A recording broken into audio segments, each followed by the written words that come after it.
Welcome, everyone. Welcome to another, what I hope to be enlightening discussion here on the Cyber Mettle Podcast. As always, Omar Sangurima. I'm joined by the partner in podcast crime, Alyson Laderman. I plead the fifth to any crimes that have been committed on the podcast. Allegedly. No, welcome. Glad to be here. And I'll give our usual disclaimer that though I'm a lawyer and Omar is a cybersecurity expert, we are not your lawyer or cybersecurity expert for the purpose of the podcast. But all that being said, we're here to share with you our wisdom, knowledge, life experiences, and everything in between so that you can take that information and maybe not make the same mistakes or at least learn from them maybe quicker than we did. Either way, we're excited to have a guest with us today. And with us, we have Pete Strouse. Welcome, Pete. Thanks for having me. So tell us a little bit about your background and experience so that the audience has an understanding as to why you're joining us today. Absolutely. Yeah. So these days I'm going by the GRC Recruiter, run a recruiting firm called InfoSec Connect. I've been recruiting in GRC and InfoSec now for about 12 years. Got my start at an audit firm. And then from there, kind of developed my own recruiting practices, both with a partner and then as a solo venture here with InfoSec Connect. So most of my clients over the years have been audit firms, consultancies, DFIR consulting firms, MSSPs, automation platforms, and GRC more recently, since that's where all the venture capital money's headed. That's where I'm spending my time. So I was curious who was using a lot of the GRC services and how that kind of broke out. So I guess that answers part of that question. Are you finding more of that though, where people that are creating these platforms are looking for GRC experts to work through the systems, or yeah, what yeah. I exactly are they mean, looking for? yeah, there for a while, a lot of the market leading platforms, sock in the box platforms, whatever you want to call them, I've long thought that they were making a mistake by not hiring as many GRC experts as maybe they should have in building a GRC product. But now that's actually changing a little bit, and they are hiring more actual GRC practitioners, which is good to see. But yeah, it seems like increasingly the industry is moving towards productizing GRC and eliminating humans wherever possible. I think at our collective peril, but certainly all for efficiency. There's trade-offs though. So you know what? Let's go into that a little bit more.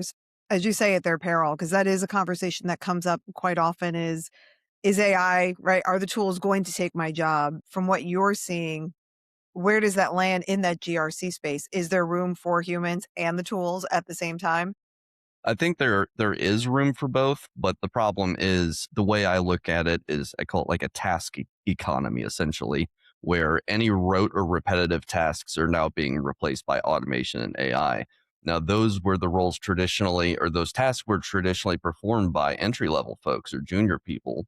And so if we're eliminating those tasks, then companies say, well, what do I need a junior person for? I'll just give my senior person some automation and they can get more done without needing to hire an additional person. So I think that's the way the industry is headed, unfortunately.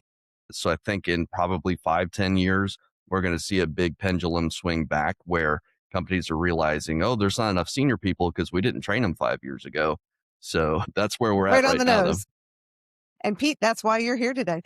No, it's always great to have that validating experience that, for someone else in the field to say, no, this is what we're also seeing. That's obviously something Omar and I talk about quite a bit, that we have seen, and that, we're going to need to have the people to still come in there, and you can't get to mid-level or high level if you don't have an entry level. And so we need to create those pathways to make sure people are getting trained in skills, whether or not it's the same tasks or it looks something very different, to be able to change and shift with the tools and with our technology that we have available. So I think that's an excellent point of stuff companies really need to consider. And I was curious, when you were talking about the pendulum swing and looking back at where they originally, like you said, they started building these tools without GRC input. Now they've shifted into, now they're using practitioner input. It seems like that's the same kind of swing we're going to see, as far as we don't need entry level. Wait, there's nobody left to fill the coffers for the workforce. We should probably go back and build that. But I think you're right. We're sitting in that space right now where, Omar and I did an episode about cannibalizing our own workforce at this point. What's wild to me is how contentious the discussion can get. I was on a webinar this morning, bunch of IT professionals and experts and whatnot, they let me in, right? I always cringe whenever I hear Alyson be like, he's an expert. I'm like, I don't know.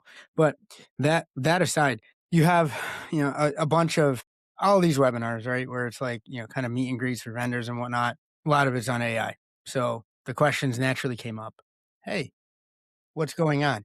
Well, it's not going to cannibalize the pipeline because then we'll just hire the juniors and then have them spend more time on like more value add work. And I just, I looked up where the person was from. It's like never doing business there. What, you're crazy. But then at least I was heartened by the fact that like then 6 other people in chat, and these are usually much more cordial, right? Nobody starts really like getting into this is kind of a formalized work thing. But folks are like, how do you figure? Right. And it's just for me, and I thought of, hey, listen, I wanted to pose this to Pete. It's got to be affecting like your strategies in your, on your end of things. No, or is it not? And I'm just, I'm mistaken. Like, how is it really affecting kind of how you're playing in the space? I mean, I've always kind of just been recruiting the same way. Essentially, in my experience, 99% of hiring is just we want to hire somebody who's done the exact same job at a direct competitor yesterday.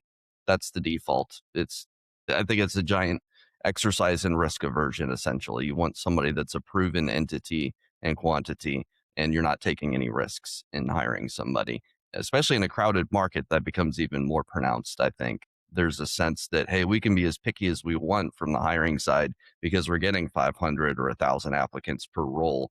I've never really posted jobs as long as I've been in InfoSec. I'm very much outbound. I do sourcing, as we call it in recruiting, which is going out and finding people on LinkedIn and elsewhere. And I think that solves a lot of hiring issues. But yeah, it's the same way. It was like everybody always wants to hire senior individual contributors. I think that's become more pronounced in the last, couple of years, especially. Not as much hiring at the executive level, not as much hiring at the entry level. I mean, it was always kind of a bell curve, right, in terms of experience. But now I would say it's almost more like a sharp peak, where it's all individual contributors, but that are experienced and that don't need to be trained. And that's, what we're coming up against even more so nowadays. What's the minimum year of experience that you're seeing that's required for the positions that you're helping fill? Yeah, for me as an external recruiter, when a client hires me, basically they want to get exactly what they want. And it's those individual contributors that have been doing it for a long time in most cases, or not even a long time, 3 to 5 years, I would say generally, 3 to maybe 7 years sometimes. Unfortunately, I think bias is a real problem in our industry, especially ageism. So that factors in too. So really right middle of the road, individual contributors, people that are younger and energetic. I think a lot of hiring boils down to looking for enthusiasm too, which the super junior folks often have, or career changers for that matter. Like there's a reason that they're wanting to go into InfoSec. They're passionate about it to some degree, but if they don't have the experience, it's tough to be marketable, especially when there's so many experienced people on the market right now. And have you seen any areas where these people can get that experience? I know you're specifically recruiting for other companies, but I figure you have your finger on the pulse of what's going on as far as hiring trends and ability and open positions that are out there. Yeah, I mean, at the entry level, basically you have to operate like a mid-level person. Each entry level job has 3 to 5 years of experience requirements. There's still campus recruiting programs, thankfully, but they don't necessarily capture the career changer or, non-traditional candidates, basically. So the big four have campus recruiting programs. Other smaller and regional audit firms have campus recruiting programs. Now, a lot of the sort of managed SOC service providers will have some sort of entry level pipeline, but even that's changing because some of this tooling is getting so good at analyzing alerts they don't need entry level SOC analysts anymore. So I think it's affecting almost every subdiscipline of security. There's just not that pipeline as much anymore. I love that you keep that same energy, as the kids say, because I remember slyly thumbs upping a bunch of stuff on LinkedIn. You went in and you said exactly what you said a couple answers ago, where, hey, here's what I see. This is what people want. I have a very strict remit, because I think it was on, answering somebody kind of saying, hey, listen, this market's bananas. what's going on. And you were trying to be, I love the tone you hit with trying to tell it like it is. You're still trying to be like respectful, right? You could tell the humanity was coming out like, hey, listen, I hear what you're saying. It's pretty crazy, but here's what I'm seeing. So, act accordingly. And you were trying to give advice in that sense. That's kind of what I wanted to tease out was like, are there any strategies for people to kind of stand out, or is it just like too crazy of a market? Is it too crowded of a market? Is AI just compressing a lot of things? Like what would be your tips for folks trying to make changes at this point in their career? Yeah, it's really about who you know. So I've been giving basically the same advice to everybody from entry level GRC analyst up to CISO. Get out there and get involved in your community, get to know people, make emotional, personal connections with people face to face or virtually on video calls. Do chapter meetings of ISACA, IIC squared, ISSA, regard, even just get out there and meet the people that could potentially be your boss. Essentially figure out where they hang out, look at other online communities. Like there's subreddits for almost every security subdiscipline, and Discord channels. Like there's one specific to CMMC compliance. There's a Discord channel for it.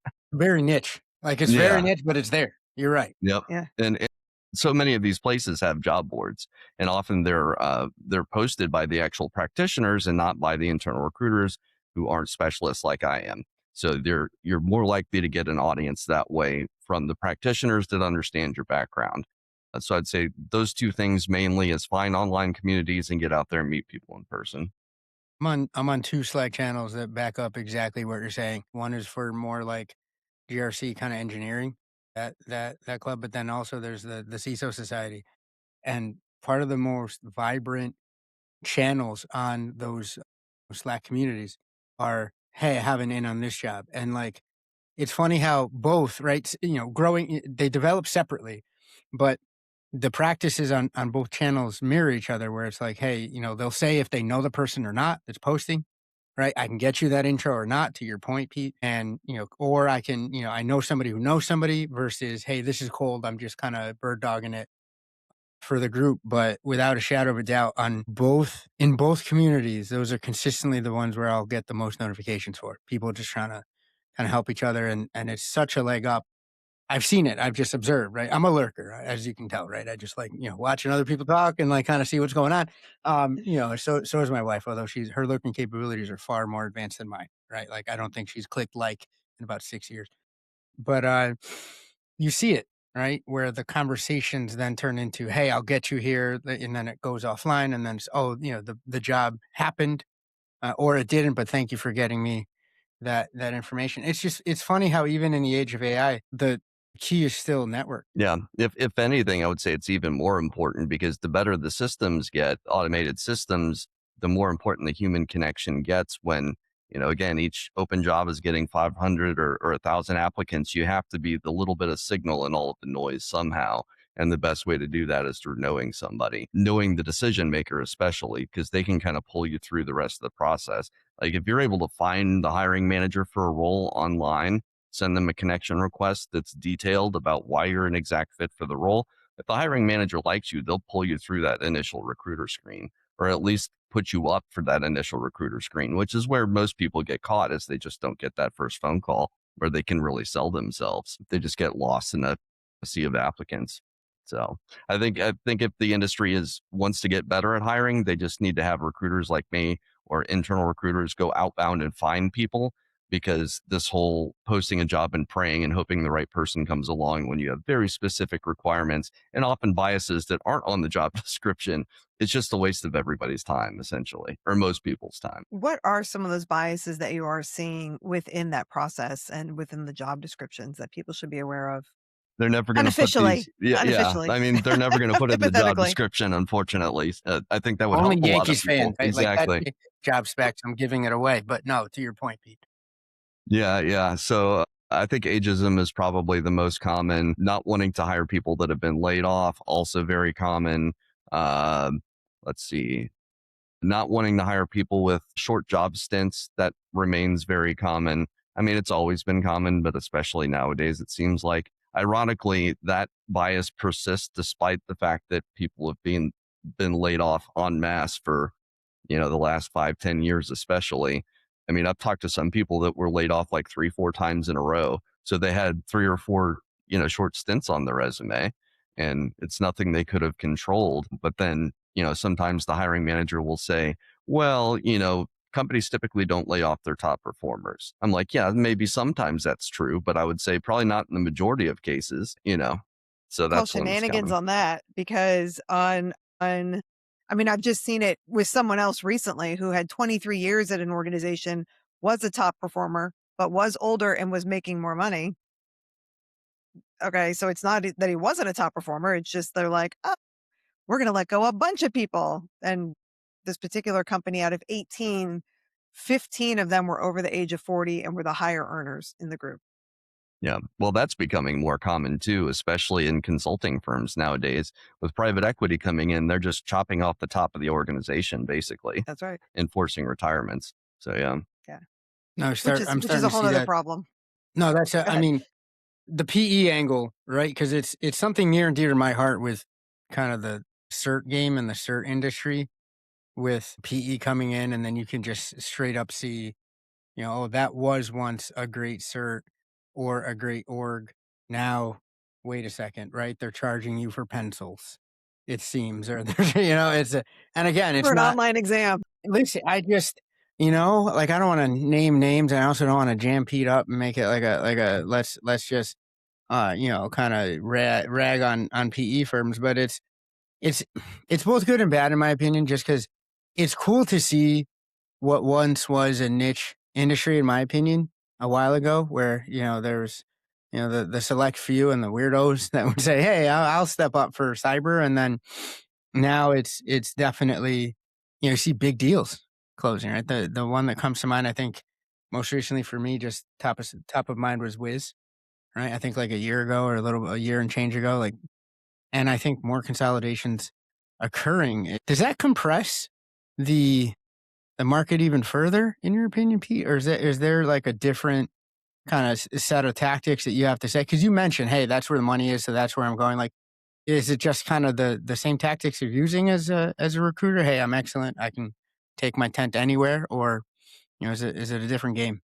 Yeah, well, I think there is some compression happening. I mean, anytime you have an acquisition, there's going to be redundancies, and those are the folks that are laid off, in the merger or acquisition, especially seeing that. Well, I think we're going to see that more in compliance automation in the next few years. There's going Yeah. to be a lot of acquisitions and mergers because there's only so much market share to go around. And a lot of these platforms are all competing for the same SMB, software companies as clients. So, and there's a new platform popping up every week, I think. So I think a lot of them are actually, that's their plan, is just to chip away at some market share, then get bought by one of the larger platforms. But yeah, I mean, my strategy hasn't really changed. Like at the end of the day, people want the attractive jobs with the attractive companies, and you just have to understand what their motivators might be and address those motivators very quickly in outbound messaging, essentially and concisely. People have very short attention spans nowadays, so you have to capture their attention quickly. And I think that goes for job seekers too. Attention is everything, basically, in this economy and this media landscape. Like, you want people's attention, whether you're a hiring manager or a candidate. That's what really matters. If you don't have somebody's attention, you're not going to get hired, or you're not going to, recruit somebody. So attention, is it then networking and brand building have just become like part of the package, would you say? Like, is it now just table stakes, right? If you're not, you're behind, or Yeah, I would say so. If people don't know you and know why you're great, you're so far behind the eight ball when employers just have so many options right now. That's the Mhm. real problem. It's a volume issue, and you have to cut through the noise somehow. And I think branding and knowing people are probably the best two ways to do that, for sure. I mean, the same could be said for hiring managers too. Granted, there's a lot of people on the market, but it seems like everybody wants to hire the same few people that are happily employed. And that's another bias, by the way, is, we don't want to hire anybody who's unemployed. We only want to hire people. We want to poach from direct competitors, basically. You know, it is what it is. I like the real way you're describing it, right? You're not kind of tiptoeing around. You're really inside baseball, as it were, saying, "Hey, this is This is what I see every day. Maybe wish it wasn't so, but it, like you said, it is what it is. I wanted to maybe pivot a little bit. There's something we were talking about in the green room, or in the prep for the call. Transferable skills. I think of branding, I think of marketing, and I go, well, thankfully, in 3 lives ago, maybe 4, marketing was kind of my thing, right? It was one of those things. I went to school for it initially, and so when you're asking me about branding and marketing, not as foreign set of concepts. Cool. I can bring that, it wasn't in cyber, but I'll bring that over and see what we can do. Are there any like top 3, top 5, top 10, up to you, sets of transferable skills that you're seeing really pay off in the GRC space? Yeah, I mean, I think there's some perennial traits that every hiring manager basically looks for. I would say adaptability, especially in the age of AI. That's one of those things. You can demonstrate that in any number of ways, showing that you picked up a new skill or how often you pick up new skills, showing that you've adapted to a challenging situation when you had no control over it, that sort of thing. So I would say definitely adaptability. I think genuine interest in things in the field, that's important. Communication skills, which can be developed obviously in any number of professions or different ways. I think far too much hiring, like I said, boils down to just hiring somebody who's done the exact same job yesterday. However, I think hiring managers should be a little bit more open-minded when they look at transferable skills. I have a LinkedIn post coming out tomorrow morning actually talking about this, where I talked to a candidate. On paper, he wasn't the best fit. He was, he had a few years of GRC experience like they were looking for, but he wasn't working in an external audit firm or small SaaS startup that needs to do SOC 2, et cetera. Those are the 2 profiles of people that they wanted to hire. Didn't have that experience, but he was on his second career. His first career was as a chef. And so as a chef, he has to communicate with and organize a big team under extreme stress, deadlines, all of these things that translate so well to a compliance automation startup. And so as soon as I heard chef, I was like, oh, on paper, he's not a fit, but they need to talk to this guy. And sure enough, really good communication skills. Just sometimes I get a good feeling about somebody. And in this case, I think I was able to kind of pin down why I think I got that feeling. And I think part of it was because of those transferable skills. But I don't think everybody thinks about hiring that way. I think, as discussed before. So is that more you setting the stage and then having that candidate deliver, or was it the relationship, or your, like, what did you trade on in order to say, to your client, the company, trust me, talk to them? Like, how did, if you can, again, without revealing too much, but like, how did that conversation or set of conversations go? Yeah, so Slack messages, but turns out the hiring manager is a buddy of mine. We used to work together back in the day. So in this case, he said, I trust your judgment. So I basically went to bat for the guy. I said, look, on paper, I understand he's not exactly what you're looking for, but he's 11 out of 10 on the intangibles. And the hiring manager told me that 75% of what he's looking for are intangibles. So that's what I really hit home on. And I think that's surprisingly common, more common than people would realize. I think there's a lot of focus, especially at the entry level, on what technical skills do I get and what certification should I get, what credentials. But it's like really what most hiring managers talk about on my podcast is the intangibles. Those are the things they really care about. But usually that's not what's on the job description. Or if it is, it's because it's just kind of a placeholder and it's something that people breeze over. But I think it's one of the key things when making good hires, and especially long-term hires versus short-term sort of transactional hires. So are there ways that people can showcase those intangibles a bit better on their resume so that it'll make it through the AI filters? Because that's the hard thing, right? It depends on how the filters are put into place when they're applying for jobs. But if you know that the hiring manager is saying we're looking for intangibles, but the job post doesn't match it, how do you get that to come across in a meaningful way if you're not using a recruiter to be able to get seen? Yeah, that's the challenging part, is because I don't think you really can put most intangibles on a resume in any way. They just have to come out when you're speaking to somebody. So getting to that first phone call basically is always the goal. It's like when I'm recruiting people, my first goal is an immediate goal is to get somebody on the phone so I can describe the role. Because I know once they hear about the role, they're going to be excited about it. It's just gaining their attention quickly enough to where they're willing to hop on a call, even if they are happily employed. Same thing on the candidate side. They have to be able to quickly capture the attention on paper of the recruiter, basically, or keyword matches, whatever. And then once they're on the phone, they can really tell that story about their transferable skills. But if you don't get to that point, yeah. So that's kind of the catch 22 is you can't really put a lot of this stuff on the resume, which is why I say the relationships matter so much. Do cover letters matter at all anymore? I've heard it both ways, so that's why I'm asking. Yeah, boy, I think it's really dependent on the person. I personally don't look at them because if they are there, usually they're form letters and they're not specific to the position, and it's just a bad look and it actually hurts your chances. So that's why I don't look at them because I don't want to bias myself against somebody because they sent me a form letter. I prefer to just look at their resume and experience and see if they're a fit or not. That said, I don't post jobs, so I don't get cover letters anymore either. But, you know, I think it could go either way, basically. Same thing with the open to work banner on LinkedIn, could go either way. I think some recruiters will start with open to work profiles because they know that those folks are more likely to respond and they get their in-mail credit back if they respond, even if they decline the message. Good little inside tip. But other recruiters, because they know the hiring manager will not reach out to people that are open to work because they're actively looking and the hiring manager has a bias against that. So, yeah, could go either way.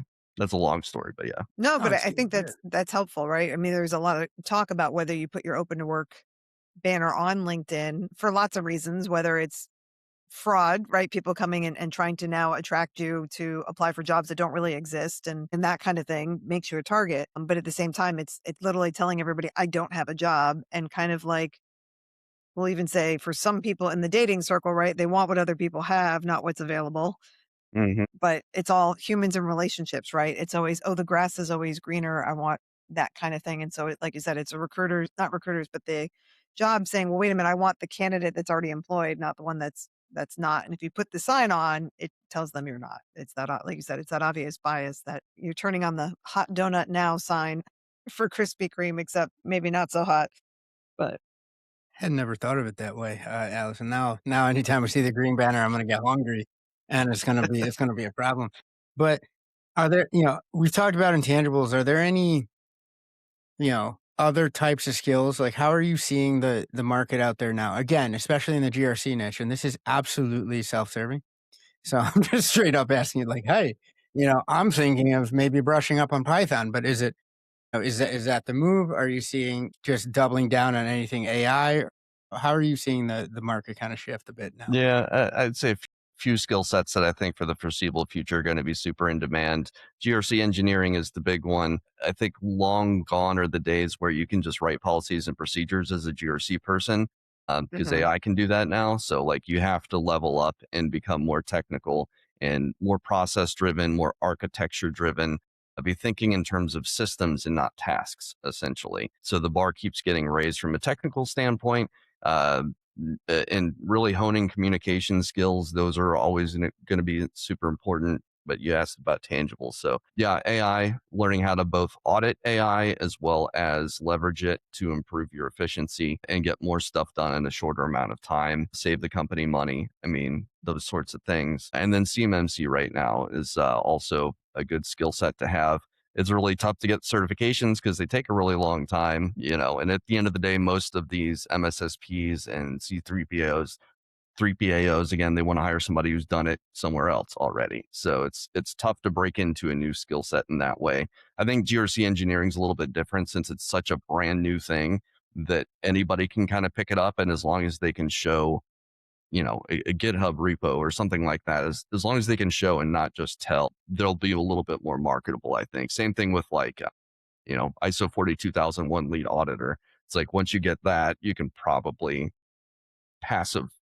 do a decent job of auditing AI systems. So hopefully those are a good few for you.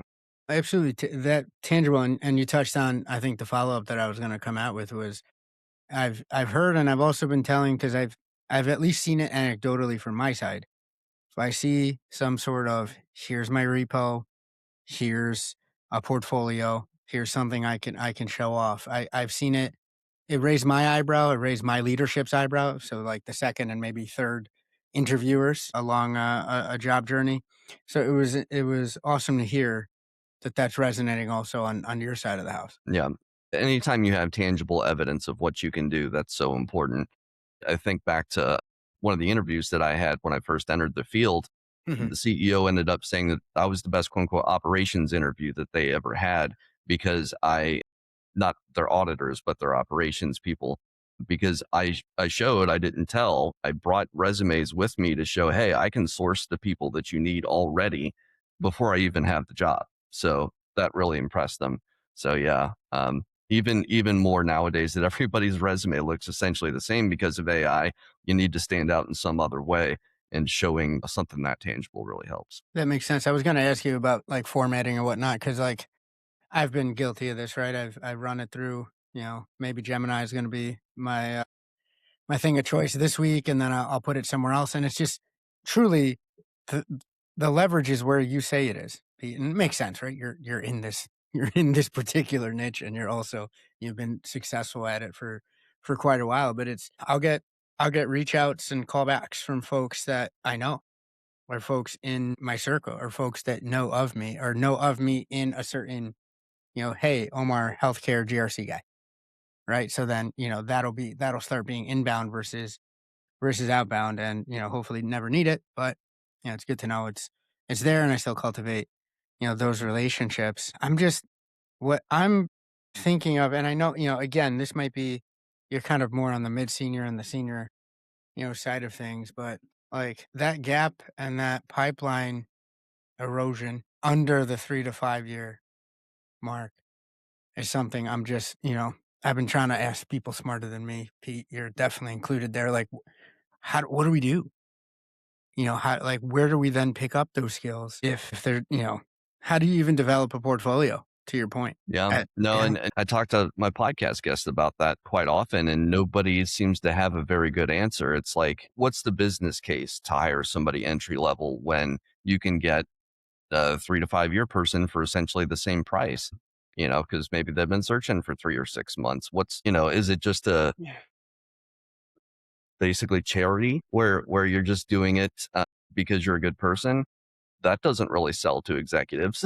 So, and or even saying, hey, we got to look forward to the next 5 or 10 years to build this training program or this internship program. That's tough when everybody lives quarter by quarter. So what's the solution? I don't know. I think you have to do either unpaid internships, give people access that way. I think every senior security person should have some sort of mentee. And there's so many different sections of the internet again where you can find a mentee. Every Discord channel I'm a part of has a mentor mentee section. Absolutely. But as far as actually hiring people, that's square to circle or circle to square that I can't figure out myself. Other than I think every consulting firm, especially every MSSP, anywhere where a company is going to get their money back, that person is going to be revenue generating for the company. They have zero reason not to hire more junior people because they're going to be their leaders of tomorrow. So maybe that's it, where every entry level person in security moving forward is hired into one of these campus recruiting programs at one of these consultancies, and then they kind of disperse out to the rest of the industry. Maybe that's the move. That's the only real solution that I can see. I've seen a lack of risk taking, to your point, Pete, where why we may only get this one job rec for this year. So if it's between a 1 and a 2, you're sure as heck we're gonna go for a 2, and maybe even we can get somebody who's flirting with like a level 3. If the price is right, or we found them at the right time in their journey, like you said, they've been waiting for a minute, and they just want to get their foot back in the door.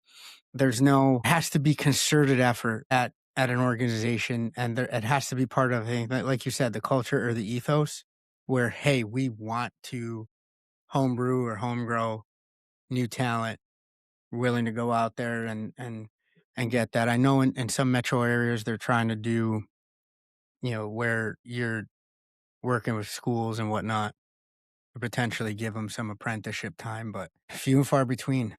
are those programs. I love how you said, hey, if they're already going to be revenue generators, these big firms have no excuse. That's a good point. I hadn't thought of it that way. Yeah. Well, and I think then often the concern is, what happens if we spend all this time training people and they end up leaving in 6 months because now or 12 months because now they're way more marketable and there's no loyalty anymore. It's like, yeah, but that's a problem you can solve. Like if people are getting all of their needs met, they're not going to want to leave, even if it's like a slight salary bump. You just have to That's keep right. that in mind and motivate people properly. Everybody's got their own motivator. I mean, I spend the majority of my recruiter screens probably talking to people about their motivators because I think that's the single most important factor in making a long-term career match. It's not their skills, it's not their salary expectations, it's what gets them out of bed in the morning and what keeps them happy in a role. That's what you really need to unlock, I think, both as the hiring manager or the candidate. It's next level wisdom right there. That's the I'm probably doing a poor job of questioning to get there, Pete, but like that's the nugget right there because for someone in this field where like a lot of folks can come and go, but you've had longevity in this field. And it's also really refreshing for me, as a practitioner to go, no, Pete's been doubling down in this space for a minute, right? He's not a Johnny come lately. He has processes, he has opinions and firm ways. And so there had to be, some of that secret sauce there, Pete. And I think that was some of it where, hey, because a lot of folks, even, maybe 2, 3, 4 years into the recruiting side of things, maybe don't quite say it that way. Hey, I want to match skills. I want to match vision. I want to match cultural fit. But no, no, no. What motivates this person? And are those needs going to be met? Man, you could take this to hiring managers, my friend, or just like bosses in general. Like, I feel like this could be part of something where, hey, this is how you treat your people to get them to stay. Some Yeah. hiring managers I know might need to hear that. Yeah. I mean, it's really not rocket science. I was going to say, I've been doing that for decades. Yeah. That's literally part of when I Yeah, hire for man. my teams is I know what motivates them and I make sure each person gets what they need so they feel valued in what they're doing, whether it's salary, whether it's quality time, whether it's flexibility we used to do holiday flex. So we had certain holidays, but we had extras so that if you wanted to take off a holiday, like may not be a federal holiday, federally recognized, but it's a holiday on the books that has meaning for you. You get 2 of those. So whether it's Rosh Hashanah, whether it's, what insert holiday here, my team had that ability to do that. So it was always finding that the carrot, more carrot, less stick to be able to have them feel that they are a part of a team, that they're worthwhile. But as you point out, everybody's got, we'll say different love languages, right? Different appreciation languages that speak to them, that make them feel like it's worth getting up in the morning to go to that particular job with that team, with that company. It's so funny you said love languages. That's exactly what I was thinking. Professional love languages. It Yeah. is. It's funny, like if we just think about it, I mean, work is a relationship. It really is. It's another relationship. In fact, you spend more of your time at work than you do at home, even when you're working at home.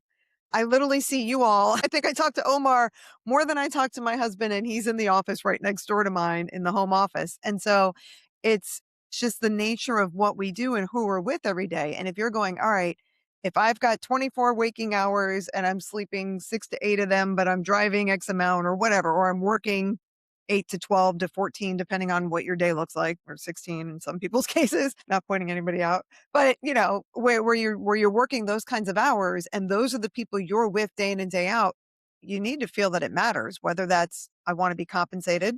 I need that flex time to be able to do stuff with my family. I need to be able to words of affirmation, whatever it is another relationship and figuring out what makes you feel that way, but also what that company's willing to give. Because some managers are just not good at some of those things and don't want to work at the people skills part of that. I had a partner in a prior job, company that I owned, and literally he's like, you do the people stuff. I'm going to go do this stuff. And I was like, okay. And the team knew that. They're like, all right, we go to Alyson when we need these types of feedback and motivation. And then we go to the other person when it's something else.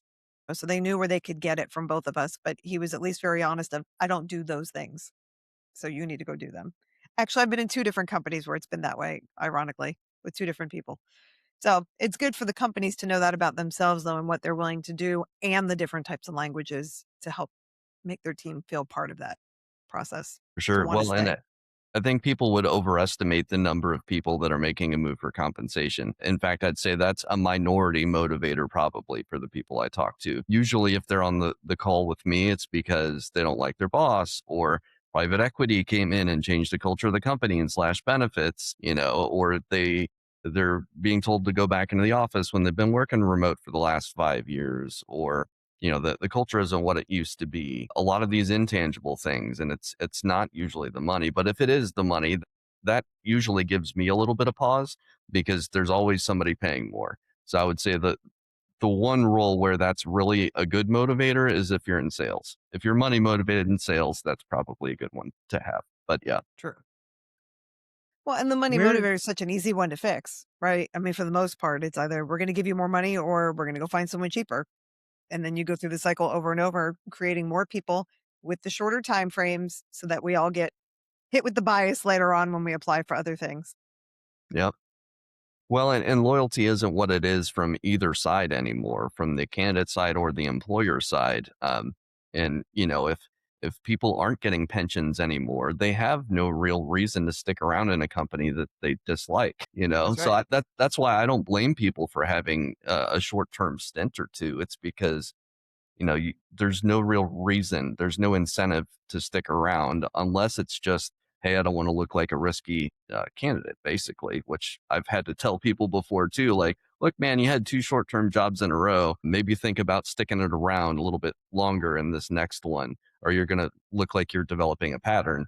And that's really what people are looking out for is patterns. And they have risk aversion, as I mentioned before. So that's kind of a tangent. I mean, good tangent though. Like it's all giving, I think, insights into, because it's very easy from this side of the table, whether as a hiring manager or, if I put my, job seeker hat on and go, how does it look? I mean, stick my head out the window. Oh no, I'm going to put my head back in. Thank you. Happy birthday. But to understand that there's humans on the other side of that too. I think folks can get caught up in, well, it's the AI and the AI is rejecting me, but like there's reasons why the AI is in use. It's not necessarily all the time up to sourcers or recruiters. Sometimes it's the tools that just to keep up with the way the business is. So Volume. the tangents are good, Pete. I wanted to, one thing that came up, that motivators piece, to go back to, because it just struck me. It really struck me, struck a chord with me. Did you develop that over time and understand, hey, this is more what is gonna make me successful? Identifying this and matching people up there. Is that something you brought from another life where then you kind of knew? Is it something, hey, this is how I want people to understand me, so I'm gonna pay it forward? How did you start developing a nose for that in particular? I think if I remember correctly, when I first got my first recruiting job, it was one of those things, motivation for making a move. We had like an acronym, and that was one of the letters of the acronym was motivation. So it was always a sort of a piece of my screening framework, I guess. But once I started my own firm and didn't operate at the same volume as I had previously, I started having more qualitative conversations. It wasn't as much about the numbers, and I was just talking to people and having a conversation. It wasn't like a formal, it's like, yeah, I always have certain things that I cover with each candidate, but as I got better at it, it became more conversational. And I inevitably ended up spending more time on motivators, and it just, because intuitively it just kind of makes sense. Like whatever gets somebody out of bed in the morning, that's going to lead to, if that motivator is matched, it's going to lead to more success in that role, longer tenures, greater employee happiness, more That's loyalty. right. All of these things are downstream from their motivators being met. So that's kind of I think the crux of good recruiting is understanding and meeting motivators, and everything else kind of follows from that. Absolutely makes sense. I do want to be mindful every time, Pete. Any last words of wisdom? In my book, I don't know how you're going to top motivators. That's the one. It's going to stick with me because I think it's just it's a multi-tool you can use for just like interacting with people. Period. And of course, in your field, it would make sense, but it'd be something I think that it would be a lot of people would be well suited to take on. versus, kind of understanding, hey, what's making the other person across from me tick. But anything else, last words of wisdom for our listeners? Yeah, I would just say for anybody whose company is hiring, whether it's you're the hiring manager or you're the internal recruiter, I'd encourage everybody to spend more time on outbound sourcing. That's what's broken with modern recruiting is posting a job and praying. And I think a lot of that is due to the fact that internal recruiters may have 20 or 30 open jobs on their desk at any given time. And that's a lot to deal with, especially if you're not a specialist and you don't know what each of those skill sets really is. Then the default becomes posting a job, but I think we could save everybody a ton of time if we focus less on job postings and more on sourcing, um, in recruiter speak, I suppose. I love when folks come on and, there's no nonsense and it's in the trenches wisdom. And this is what I'm thinking versus equivocation, not wanting to say the wrong thing. It's anyone who follows you understands that, hey, this is well won wisdom. And it's not any, these are just trends and I'm gonna blow with the wind. But Pete, it's always a pleasure to talk to you. We loved having you on, and you know, keep us posted about that post tomorrow. We'd love to amplify because I think transferable skills, especially in the tech space, something that's overlooked in a lot of ways. So thank you. Thanks for taking the time with us. And as always to the listeners, until next time, keep it cyber metal. Take care. Thank you, guys. Thank you.